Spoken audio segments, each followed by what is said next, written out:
सशक्त हो जाए तो सारा समाधान हो सकता है। माने सरकार को सीख लेनी सरकार को यह सीख लेनी चाहिए कि ग्राम सभाओं को जो आप कर रहे हैं ये गलत है। तो सारे देश के लोगों को ये देखना चाहिए कि रामानुजगंज में क्या प्रयोग हो रहा है। ग्राम सभा माने नई समाज रचना का एक उदाहरण है। सारी समस्याएं उससे हल होंगी। बिल्कुल आपने सही फरमाया, लेकिन एक सवाल तो अपने जगह पे मौजूद बना हुआ है, चाहे वो भ्रष्टाचार के खिलाफ आंदोलन हो, चाहे ग्राम सभा सशक्तिकरण की बात हो, चाहे राइट टू रिकॉल हो, कि कभी भी सिर्फ एक तरफ से दोषारोपण करके कि सरकार की जिम्मेदारी है, सरकार की जिम्मेदारी है, जब तक हमारा चरित्र निर्माण नहीं होगा आम जनता की। मैं तो ये कह ही नहीं रहा हूं कि सरकार की जिम्मेदारी है। मैं तो ये कह रहा हूं कि मैं मालिक हूं और आप मेरे पैरों में चारों तरफ से रस्सी लपेट दिए हैं और रस्सी लपेट करके कहते हैं कि दौड़ो। अरे भाई ये रस्सी तो खोलो। तो तुमने अगर मेरे ऊपर में इतने प्रकार के कानून लाद दिए हैं, हम गांव के अंदर, जैसे आपको एक बात बताएं, हम अपने गांव में हम अपना पेड़ लगाते हैं अपनी जमीन में, सरकारी जमीन में नहीं लगा रहे हैं, अपनी जमीन में हम पेड़ लगाएंगे। हम पेड़ नहीं काट सकते हैं, सरकार का हो गया। अरे जमीन मेरी, पेड़ मेरा, अब सरकार का हो गया, सरकार उस पर से टैक्स लेगी। फिर क्यों नहीं सरकार ये ग्राम सभाओं को टैक्स दे देती है कि आप लोग अपना टैक्स लगाना हो तो लगाओ। ग्राम सभा जो देश की सबसे जो मूलभूत यूनिट है, उसका सबसे ज्यादा शक्तियां उसके पास हैं, इसके बावजूद वो अपनी शक्तियों का प्रयोग नहीं कर पा रही है और वो पूरी तरह से, या तो ये कहें कि वो अपनी शक्तियों को भूले बैठी है या उसको उसकी शक्तियां याद ही नहीं दिलाई गई। चर्चा जारी रखेंगे, लेंगे फिलहाल एक छोटा सा ब्रेक।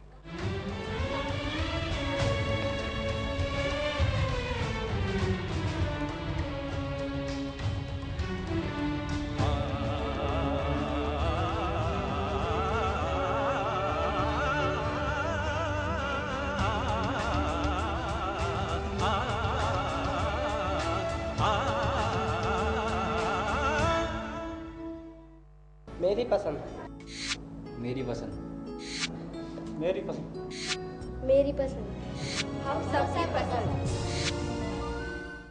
अगर आप जीवन की कठिनाइयों से हैं परेशान, व्यापार में हो रहा है नुकसान, क्या कहती है आपकी कुंडली? कौन सा रत्न करेगा आपका भाग्योदय? अंकों में छिपा रहस्य बनाएगा आपका जीवन खुशहाल। पूछें अपनी जिंदगी से जुड़े तमाम सवाल, जवाब देने आ रहा हूँ मैं। जीवन ज्योतिष व रत्न आचार्य प्रवीण खन्ना जी के साथ रोजाना दोपहर 12:30 बजे। मेरी पसंद, मेरी पसंद, मेरी पसंद, मेरी पसंद, हम सबकी पसंद।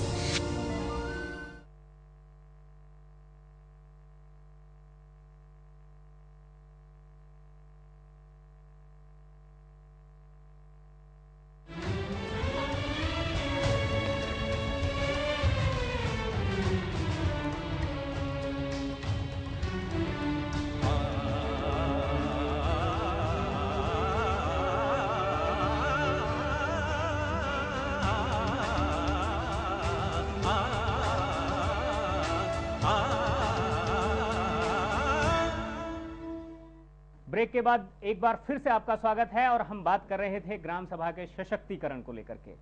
ये जो आपने ग्राम सभा को 8 जो दोष आपने सबसे पहले बताए थे कि वो उनसे मुक्त है और वो बहुत अच्छे से काम कर सकती है, लेकिन फिर भी क्या बात है कि उत्तर प्रदेश जैसे राज्यों में या फिर और भी बहुत सारे राज्य हैं जहां पर वो पूरी तरह से उसका जो अस्तित्व है, उसका वजूद एक तरह से खतरे में है? क्योंकि ग्राम सभाओं को जब ये अधिकार ही नहीं बताया जा रहा है कि आपका क्या अधिकार है। संविधान में संशोधन हुआ तो संविधान कितने लोग जानते हैं? बताया ही नहीं जा रहा। उनको सब बातें बताई जा रही हैं, लेकिन ये ग्राम सभा की बात गांवों को क्यों नहीं बताई जा रही है? सन 1993 में जब संविधान संशोधन हुआ तो 18 वर्षों में अगर गांव का आदमी ग्राम सभा के बारे में नहीं जान रहा है तो दोष उसका है क्या? किसने संविधान संशोधन कराया? संविधान संशोधन आपको हुआ। क्या लगता है शिक्षा में इसे एकेडमी में शामिल करना चाहिए? नहीं, ये सरकार की यदि नीयत ठीक होती, मेरा यह आरोप है कि हमारे देश का तंत्र, ये ग्राम सभा का जो संविधान संशोधन हुआ, इसको एक भूल मान रहा है। तंत्र ये समझ रहा है कि हमने अपनी मौत बुला ली। अब संविधान में फिर संशोधन कैसे करें, उसको हटावें कैसे, हटाएंगे तो पता नहीं फिर कोई बवाल हो जाएगा। तो इसलिए इसको सुला दो, जगने ही मत दो, एकदम जानने ही मत दो किसी को। बिल्कुल बिल्कुल बिल्कुल। और इसलिए षड्यंत्र पूर्वक उनको जानने नहीं दिया जा रहा है। ग्राम सभा को कोई कम से कम एक अधिकार तो दिया जाए, स्कूल चलाना है, चलाने दीजिए ना ग्राम सभा को स्कूल अपना। तो स्कूल ग्राम सभा कह रहे हैं कि ग्राम सभा को हमने स्कूल चलाने का काम दे दिया, लेकिन दे नहीं रहे हैं उनको कोई अधिकार इस प्रकार का। वैसे ग्राम प्रधानों का ये कहना है, जब उनको कई बार उनसे बातचीत होती है तो वो कहते हैं नहीं नहीं, हमने तो ग्राम सभा के बहुत सारे लोगों की अलग अलग बॉडी बना दी है, वो देखते हैं अपना काम अलग अलग, और उस बॉडी को बाकायदा उन्होंने लिखा है, पेंट किया है उसको। अच्छा, और लिखा है तो जो लिखा है उसमें दस्तखत भी वो ग्राम सभा के जो लोग हैं उनका दस्तखत भी ग्राम प्रधान ही बाएं हाथ और दाहिने हाथ से कर देता है। और फिर जो बाएं और दाहिने हाथ से दस्तखत होता है उसका स्क्रूटनी भी तंत्र के लोग करते हैं, बीडीओ या कर्मचारी लोग उसको देख लेते हैं। कुल मिलाकर के व्यवस्था तो है अपने यहाँ, सिस्टम है, कानून है, लेकिन उसको लागू नहीं किया जा रहा है।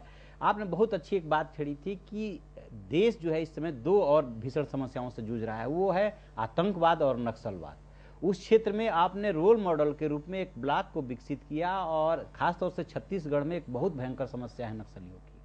तो कैसे आपने काम किया, उसको आगे कैसे बढ़ाया? आतंकवाद का जो आप आतंकवाद कह रहे हैं, ये आतंकवाद का समाधान ही यही है ग्राम सभा जी।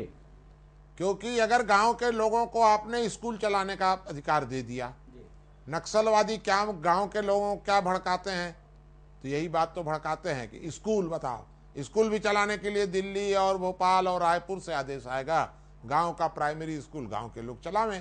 तो नक्सलवादी जाकर के गांव के लोगों को समझाते हैं, हम लोग जाकर के गांव के लोगों को समझाते हैं कि स्कूल तो आपको चलाना चाहिए, स्कूल चलाने का आपका अधिकार है। तो जब ग्राम सभा जागृत होगी, जब ग्राम सभा खड़ी हो जाएगी, तो गांव के लोगों को पता चलेगा कि ये हमारा अधिकार है, और बरगलाने वाले लोग भाग जाएंगे, बरगलाने वाले लोग वहां से भाग जाएंगे। और यही वहां हुआ, जाकर के कोई देखे कि वहां ये हुआ कि नहीं हुआ। आखिर वहां भी तो नक्सलवादियों की सरकार बन गई थी। एक बार दर्शकों को जो है या जो यहाँ बहुत सारे ग्रामीण जो अभी देख रहे हैं आपके इस सारे विषय को, उनको ग्राम सभा के जो अधिकार हैं उनको थोड़ा सा एक मुख्य कुछ अधिकार देखिए। सबसे बड़ी बात तो यह है कि ग्राम सभा को अपने गांव में किए जाने वाले किसी भी प्रकार के सरकारी कार्य के स्वीकृति का अधिकार है। बिल्कुल, ग्राम सभा को, ग्राम पंचायत को नहीं है। ग्राम पंचायत ग्राम सभा द्वारा स्वीकृत कार्य को कार्यान्वित करती है, और जब ग्राम पंचायत कार्यान्वित करती है तो उसमें यदि किसी प्रकार का घपला हो गया तो उसका ऑडिट भी ग्राम सभा करती है। ग्राम सभा के दस्तखत के बिना वो जो काम हुआ है वो स्वीकृत नहीं माना जाएगा। तो ये सारे अधिकार तो, अंतिम अधिकार तो ग्राम सभा के पास है, लेकिन अब वो बैठक ही नहीं हो, उनको जानने ही न दिया जाए, वह एक अलग बात है। दूसरी बात यह है कि अगर कोई बहुत बड़ी फैक्ट्री गांव में लगनी है, कितनी बड़ी लगनी हो, तो देश का प्रधानमंत्री उसकी अनुमति नहीं दे सकता है जब तक ग्राम सभा नहीं देगी। अब ये अलग बात है कि कलेक्टर जाकर के फर्जी दस्तखत करवा ले कुछ लोगों का, ये एक अलग चीज है। व्यवहार में यही हो रहा है, व्यवहार में जो हो रहा है। तो सरकार जो है, वो सरकार की अगर नीयत साफ है तो गांव के लोगों को वो जागृत होने दे। बिल्कुल, जागृत होने ही नहीं दिया जा रहा है। जैसे अब आप सोचिए ना, हम लोगों ने अपने इलाके में मांग की कि भाई हमारे यहाँ, हमारा गरीब इलाका है, अरे भाई एक बात ये क्लियर तो होनी चाहिए कि आप हमारे यहाँ से टैक्स कितना लेते हो। तो हमारे उस गरीब ब्लॉक से करोड़ों करोड़ रुपया टैक्स वसूल करके, और उसमें से 1/4 रुपया खर्च करके उनको चावल बांट दिया गया, और वहां हो गया चावल बाबा भी हो गए चावल बाबा हो गए। हम लोगों ने मांग की है कि हमारे ब्लॉक से कितना टैक्स आप ले रहे हैं और कितना खर्च कर रहे हैं, इसका हिसाब आप हमारे ब्लॉक को बताइए कि इस ब्लॉक से कितना जा रहा है, और कम से कम 5 वर्ष के लिए आप हमारे इस क्षेत्र को टैक्स फ्री जोन घोषित करिए, क्योंकि गरीब इलाका है। आप तो कह रहे हैं कि हम सारे देश का पैसा ला करके आपके ब्लॉक में खर्च कर रहे हैं, हमें पता तो चले कि आप कितना खर्च कर रहे हैं। तो आप अभी मत खर्चा करिए, पहले हमारा टैक्स बंद करिए 5 वर्ष के लिए। ये कौन सा प्रावधान है साहब कि हमारे जो गांव के लोग हैं वो जो चीज़ भी पैदा करेंगे, गेहूं पैदा करें, चावल पैदा करें, जो भी चीज़ पैदा करें, सरकार उस पर टैक्स लेगी। तो जो गरीब है, जो भूखा है, उससे आप टैक्स लीजिएगा, अप्रत्यक्ष कर वसूल करिएगा और उस कर में से थोड़ा सा दे करके कहिए। इसके लिए एक बात और रुकना, जब कुछ ऐसे आपसे उपाय हम जानने चाहेंगे जो हर ग्राम सभा में जो युवा हैं या जो भी ऐसे बुद्धिजीवी लोग हैं जो सुन रहे हैं, देख रहे हैं कार्यक्रम को, कि वो अपने गांव में भी कुछ इम्प्लीमेंटेशन कर सकें, कुछ लागू कर सके, कुछ ऐसे दिशा निर्देश आपकी ओर से। देखिए, सबसे पहली बात तो ये है कि वो ये बात समझें कि ग्राम सभा सर्वोच्च इकाई है। सबसे पहले तो उनको ये समझना पड़ेगा। दूसरा काम जो हम लोगों ने भी किया है और हम उनको सलाह देते हैं कि ग्राम सभा की जो बैठकें वर्ष में, आप 2 बता रहे हैं, मेरी दृष्टि से तो 4 या 6 होती हैं। जब भी ग्राम सभा की बैठक होती है तो उस ग्राम सभा की बैठक में वो जाएं। तीसरी बात, उनको ये ध्यान देना चाहिए कि ग्राम सभा के बैठक की अध्यक्षता सरपंच नहीं करेगा, कोई भी नागरिक करेगा। तो कुर्सी पर मत बैठने दे सरपंच को या कोई कर्मचारी, कुर्सी पर नहीं, चलो साथ में बैठो। ग्राम सभा का हर सदस्य, यदि मिनिस्टर भी है, प्रधानमंत्री भी है और उस ग्राम सभा का सदस्य है, तो उसको बराबर के रूप में ही बैठना पड़ेगा। चाहिए नहीं, पड़ेगा। और उसको उतना ही बोलने का अधिकार है जितना कि सारे लोगों को अधिकार है। यह बात लोगों को जाननी चाहिए कि प्रधानमंत्री भी ग्राम सभा का यदि सदस्य है तो वह भी कोई विशेषाधिकार नहीं रखता है, सबको समान अधिकार है। जानने की जरूरत है, ऑडिट होने की जरूरत है। चौथा काम ये करना चाहिए कि ग्राम सभा की बैठक में 4-5 लोग आते हैं, बाकी लोगों को न कोई बुलाता है न कोई मतलब है, क्या करेंगे जाकर के। तो जो 4-5 लोग वहां जो आते हैं ग्राम सभा की बैठक में, ये 4-5 लोग 200 दस्तखत कर देते हैं। आप ग्राम सभा की बैठक में जाइए और नीचे लिखिए कि कुल मिलाकर 4 आदमी आए। हम लोगों ने ग्राम सभाओं में जिस तरह एक ग्राम पंचायत बनी है सरकार की, उसी तरह से हम लोगों ने एक लोक पंचायत का गठन किया है। और ये लोक पंचायत मदद करती है, ग्राम सभाओं में लोगों को इकट्ठा करती है, अधिक से अधिक लोग इकट्ठे हों, फर्जी दस्तखत न हो जाए। इस प्रकार की लोक पंचायत बनाई जाए गांव-गांव में, और ये लोक पंचायत ये देखे कि ग्राम सभा सशक्त होती है कि नहीं होती है। इस प्रकार कुछ प्रावधान करके हम ग्राम सभाओं को मजबूती की दिशा में ले जा सकते हैं। मैं आपको एक सतर्क कर दूं कि तंत्र से जुड़ा प्रत्येक व्यक्ति पूरा प्रयत्न करता है कि ग्राम सभा में लोग इकट्ठे न हों। लोक की ये जिम्मेवारी है, क्योंकि भाई संविधान संशोधन तो हो गया, अब तो कोई बाधा तो नहीं है, ये राइट टू रिकॉल का मामला तो अब नहीं है। संविधान संशोधन तो हो गया, संविधान के द्वारा अधिकार तो दे दिया गया। अब अगर गाय की रोटी बीच में कुत्ता खा रहा है तो कुछ गाय को भी हाथ पैर दौड़ाना बिल्कुल प्रयास पड़ेगा। करने होंगे, अपने अधिकारों के लिए जागरूक होना ही तो होगा। पड़ेगा ही। इसका मतलब ये है कि गांव जगेगा देश जगेगा। हाँ हाँ, एकदम पूरी तरह। बिल्कुल, मेरा गांव मेरा देश जैसा अगर हम में से हर नागरिक सोचता है, अगर हम किसी भी गांव के नागरिक हैं तो उस गांव की ग्राम सभा के सदस्य हैं, ऑटोमेटिकली सदस्य हैं, और उस गांव के भविष्य का, वर्तमान का सारा दायित्व हमारा है।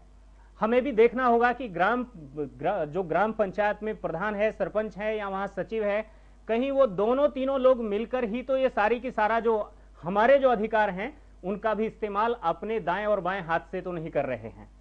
अगर हमने इन सारी चीजों पर ध्यान दिया तो हम अपने गांव का भविष्य, अपने देश का भविष्य अपने हाथों से गढ़ सकेंगे। बजरंग मुनि जी, आप हमारे स्टूडियो में आए, और विद्याशंकर जी आप दोनों का बहुत बहुत धन्यवाद।